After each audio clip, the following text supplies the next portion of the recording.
A very good morning to all of our listeners as I welcome you to another episode of the Outfield Show stream where all the cricket is condensed in a podcast and brought to you. Today, being a throwback Thursday, we are going to revisit one of the greatest cricket matches ever played. If you enjoy our show, don't forget to follow us on Instagram at the Outfield Show stream and on Twitter at Outfield Show.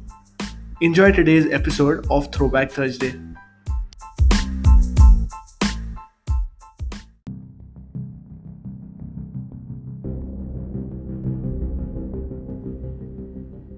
Set your time clocks to 22 years back from now.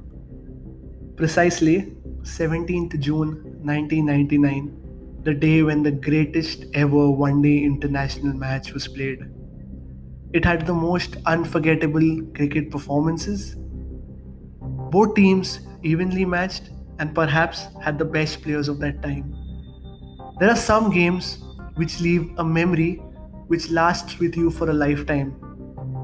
This game had a lot of thrill, and the people outside had more chills than the people who were inside of it. Ask any cricket fan around the world, and they'll say this is the greatest ever one day international game ever played. It's the 1999 semi final clash between Australia and South Africa. One team progressed and went into the final, but it was cricket which actually won. Let's revisit that game on today's episode of Throwback Thursday.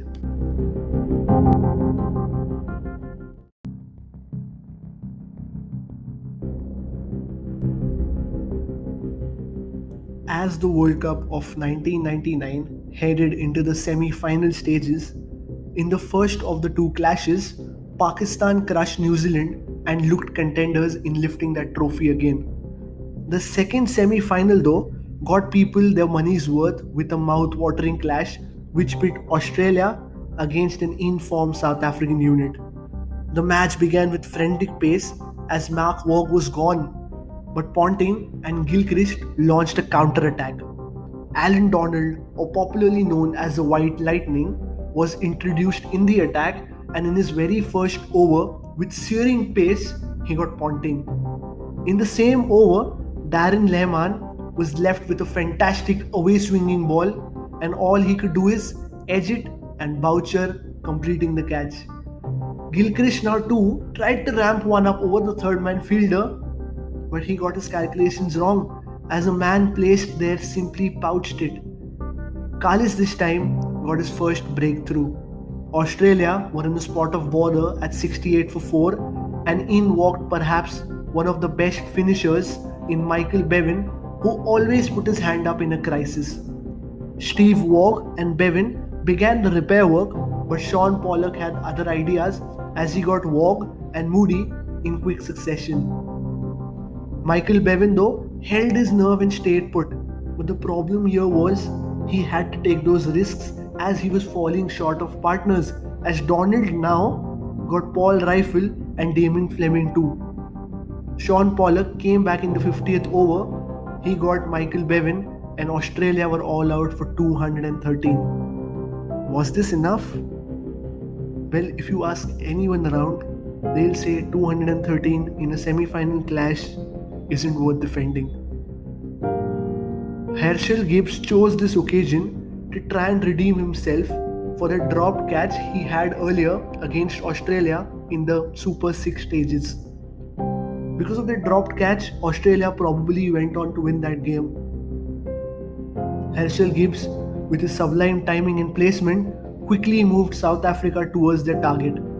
At the beginning of the 13th over to be bowled by Shane Warne, South Africa were 48 for 0 and were looking increasingly comfortable, eyeing an easy win. But then came Shane Warne.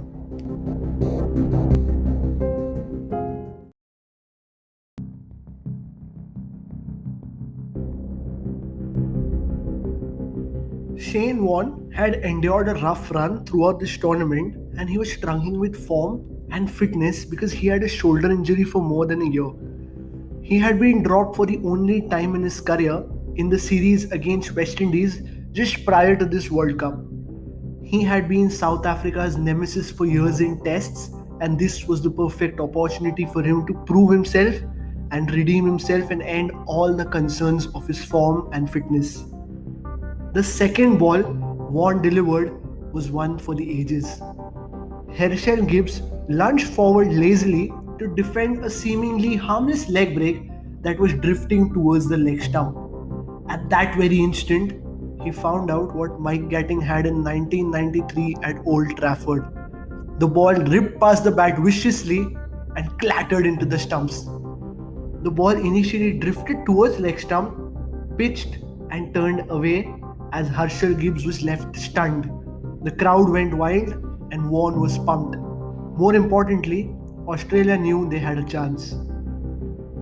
In the next over, the great leg spinner spun a web around the South African top order, bowling Gary Kirsten and having the captain, Hansie Cronje, caught at slip. Cronje, however, was a tad unlucky since the ball seemed to have come off his shoe. Australia were now rampant and had even more reason to cheer when Michael Bevan ran Daryl Cullinan out with a direct hit to leave South Africa in a spot of bother at 61 for 4. Given the eerie similarity to the Australian innings at this stage, it did seem like a crucial partnership was round the corner. Kallis, along with Jonty Rhodes, got together and turned the contest on its head with an 84-run partnership. South Africa at this stage needed 69 from 58 balls when Jonty Rhodes holed out to Bevan at deep square leg while trying to pull Paul rifle. In came Shaun Pollock, who had picked up 5 wickets earlier. Pollock smashed Vaughan for a 4 and a huge 6 to dent his otherwise exceptional figures, but the bowler had the final say when he snapped up the vital wicket off Kallis to leave South Africa at 175 for 6, requiring 39 of 31 balls.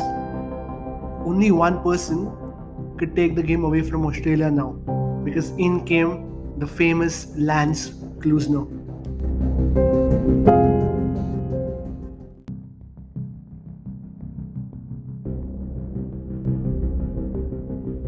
South Africa's hope now rested completely on the shoulders of Lance Klusener, who had impressed with the bat and ball throughout the tournament.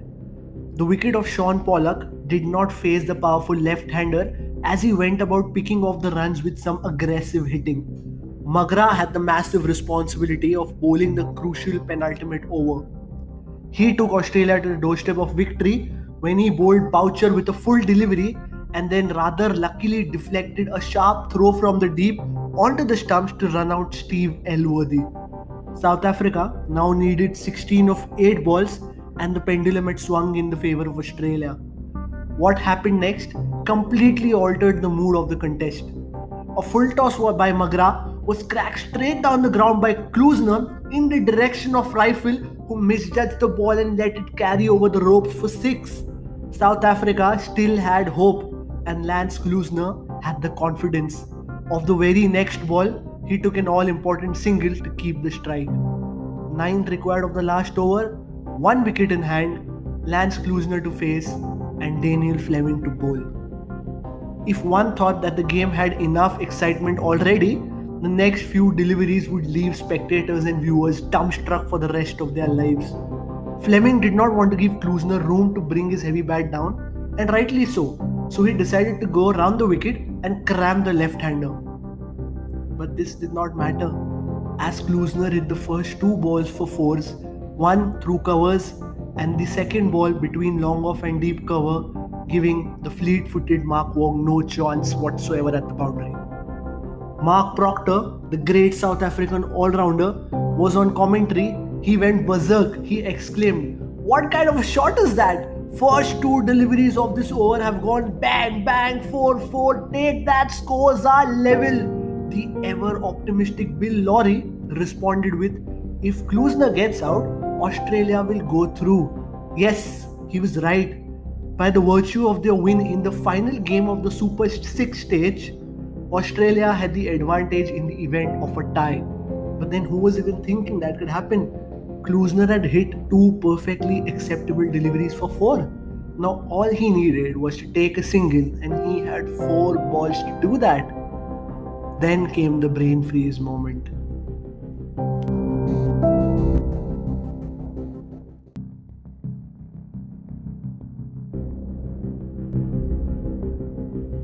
After his round the wicket strategy clearly failing, Fleming now moved over the wicket. Walk brought all the fielders inside the circle.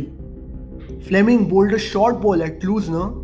He missed that towards the mid-on fielder Darren Lehmann, who threw an underarm flick onto the non-striker stumps. Alan Border was out of his crease, and had that hit, Australia would have won. That throw missed the stumps by a whisker, and Australia were devastated. South African fans had stopped breathing, and everyone's hearts were in their mouth as now South Africa gasped for air and came up alive again. Was luck going to be on their side? 3 balls, 1 run to win with 1 wicket in hand, Klusner on strike. Fleming delivered an excellent Yorker outside of off stump. All Klusner could do was awkwardly push the ball down the ground just past the bowler and set off for a single. Klusner had left his crease and he had reached the non-striker's end. Was the risk worth it? Did he really have to run with such close-in fielders with 3 balls to go? Donald, who had survived a run-out scare the previous ball, stood rooted in the non-striker's crease. Both batters in the same crease as the ball passed them. Klusner had run past Donald already when Mark Waugh dived to his left and threw the ball to the bowler. Fleming relayed the ball along the ground to Gilchrist, who uprooted the stumps, and with that, South Africa's hopes. People watching could not believe their eyes. Nobody could have imagined the way this game ended. Many blamed Donald, while some felt it was Klusner who panicked. He could have waited for a couple of balls maybe. Maybe Klusner would have found it easier if South Africa required 4 and not 1, a lot of people said.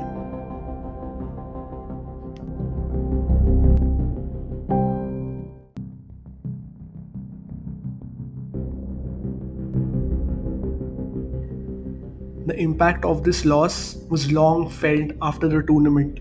The South African cricket team was now termed as the chokers.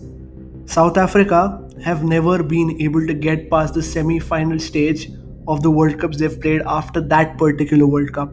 And Australia, on the other hand, have gone on to win 4 of the last 5 World Cups. There have been a lot of close matches in ODIs before and after this game.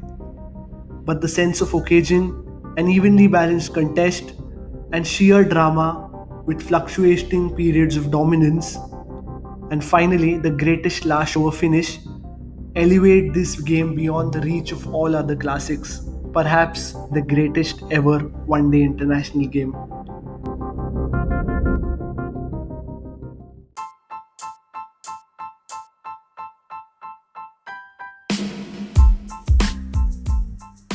Thank you for tuning in to today's episode of Throwback Thursday.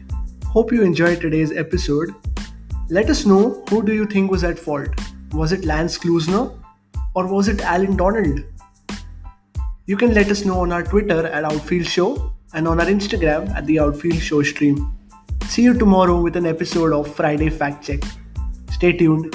See ya.